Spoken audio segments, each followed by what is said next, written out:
Bonjour mes chers amis, très heureux de vous retrouver dans le cadre des Journées du patrimoine. Cette fois, nous vous invitons à découvrir la Maison de l'Histoire de Lara.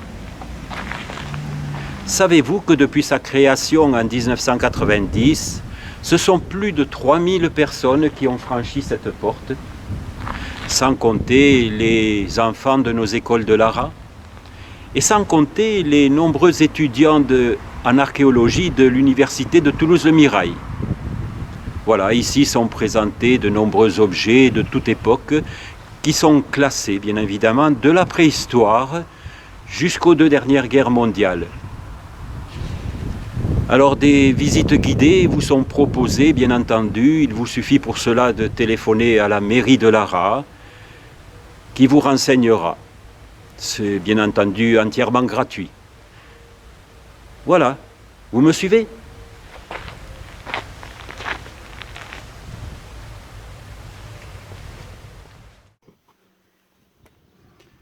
Eh bien voilà, nous entrons dans la maison de l'histoire de Lara.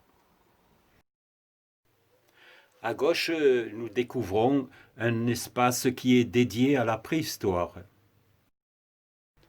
Alors je vous rappelle que tous ces objets que nous trouvons dans cet endroit sont issus exclusivement de Lara.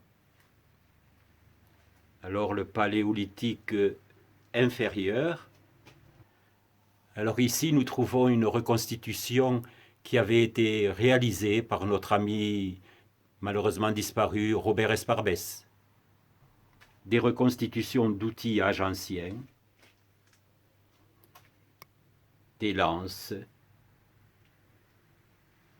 jusqu'à la célèbre sagaie.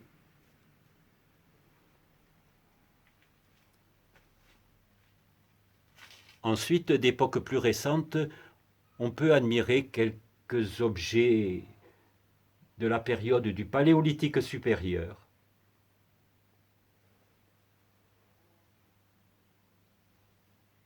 Alors de nombreux silex. Maintenant, nous allons voir une autre période, c'est-à-dire la période du néolithique. Voilà, le néolithique à Lara est bien représenté, avec ces splendides reconstitutions d'outils que nous devons à notre ami Robert Esparbès. Autre période très représentée à Lara est bien entendu la période gallo-romaine. Des débris d'amphores, bien entendu, du mortier romain et les fameuses tégulées, ces fameuses tuiles plates qu'ils utilisaient à l'époque. Des divinités, bien entendu, des rouelles, des boucles de ceinture,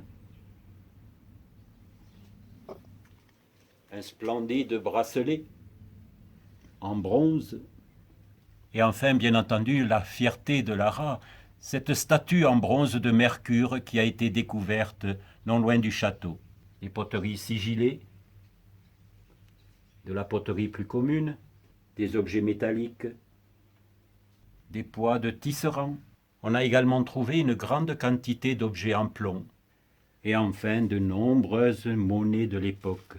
À Lara, vous aurez également le plaisir de découvrir de nombreux objets de toute époque, notamment du Moyen-Âge, ainsi que de nombreux objets un peu plus contemporains. Par exemple, cette collection de statuettes de saints que l'on trouvait jadis sur les cheminées dans chaque maison ou chaque ferme de Lara. Alors l'époque napoléonienne, bien entendu, est bien représentée. On se souvient que Wellington était passé par Grenade-sur-Garonne, et notamment dans notre région de Lara, lorsqu'il s'est agi d'attaquer Toulouse, où l'attendait le maréchal Soult. Alors vous découvrirez également des objets relatant l'histoire des écoles de Lara. Lara avait jadis 2 écoles congréganistes, une située à l'actuelle maison d'Emmenau et l'autre à Beillard. À Beillard, on accueillait les garçons et à Emmenau, on accueillait les filles. Ici, l'école communale en 1881, l'école d'abord publique, puis laïque en 1882. Le petit musée ancien de l'école de Lara. Et bien entendu, la leçon de morale. Nous découvrirons également les effigies de Bathilde Tournier de Vaillac, grande bienfaitrice qui nous rappelle que le château de Lara a joué un grand rôle dans notre village. Voici Bathilde, accompagnée de Marie Dantin. Marie Dantin, c'est elle qui hérita et grâce à elle, nous accueillons maintenant à Lara la famille de Carrière. Sont également exposés de nombreux outils agricoles contemporains. Ici, nous trouvons également des objets des 2 dernières guerres, comme je vous l'ai dit. Alors tout d'abord, la guerre de 14-18, les médailles des familles de Lara, des portraits, le fameux casque Adrien. Enfin, pour terminer, des objets datant de la dernière guerre mondiale. Bien entendu, on ne peut pas oublier la résistance qui fut intense à Lara, avec de nombreuses anecdotes. Ce fameux drapeau des FFI. Eh bien voilà, j'espère que cette courte visite vous aura donné l'envie de venir découvrir notre patrimoine larassien.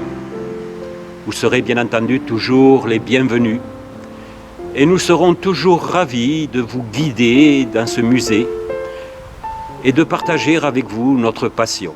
Voilà, je vous remercie beaucoup et je vous dis à très bientôt.